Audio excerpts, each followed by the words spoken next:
अब बात करते हैं हम जंतु कोशिका और पादप कोशिका में अंतर। देखिए, जंतु कोशिका और पादप कोशिका में अंदर बहुत ही इंपॉर्टेंट होता है और एग्जाम में भी क्या करते हैं, ये पूछा जाता है ना।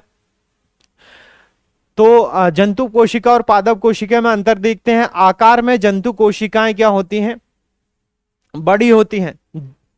पादप कोशिका क्या हुई, बड़ी होती है। जंतु कोशिका तो कैसी होती है भैया, छोटी होती। जंतु कोशिका कैसी होती है, छोटी होती।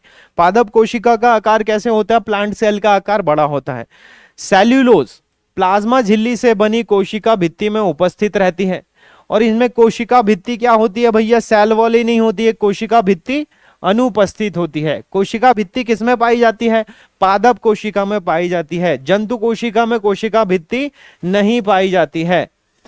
प्लास्टिड जो होते हैं इनमें उपस्थित होते हैं। कौन उपस्थित होते हैं, प्लास्टिड।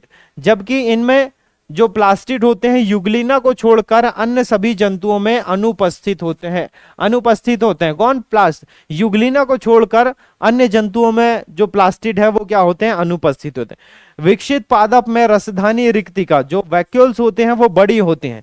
इनमें वैक्यूल्स क्या होती है, बहुत ही छोटी होती हैं और कैसे होती है, अस्थायी होती हैं। इनका आकार लगभग आयताकार होता है और इनका आकार जो होता है किस प्रकार का होता है, वृत्ताकार होता है, सर्कुलर के फॉर्म में पाया जाता है। इनका कैसा होता है, बोले आयताकार आकार होता है, आयत के जैसे होता है, इस प्रकार से, है ना। चलिए, इनमें जो सेंट्रोसोम और सेंट्रियोल्स होते हैं ये अनुपस्थित होते हैं।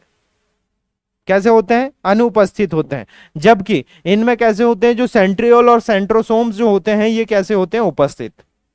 सेंट्रियोल और सेंट्रोसोम इनमें कैसे होते हैं, उपस्थित होते हैं। ये हम शॉर्ट में हम आपके लिए एक चित्र बना के लेके आए हैं जिसमें आप बड़ी आसानी से प्लांट सेल और एनिमल सेल में डिफरेंस को समझ सकते हैं। प्लांट सेल और एनिमल सेल में जो अंतर है उसको आप बड़ी आसानी से इस चित्र के माध्यम से समझ सकते हैं। कैसे, तो देखते हैं हम ये एक एक करके।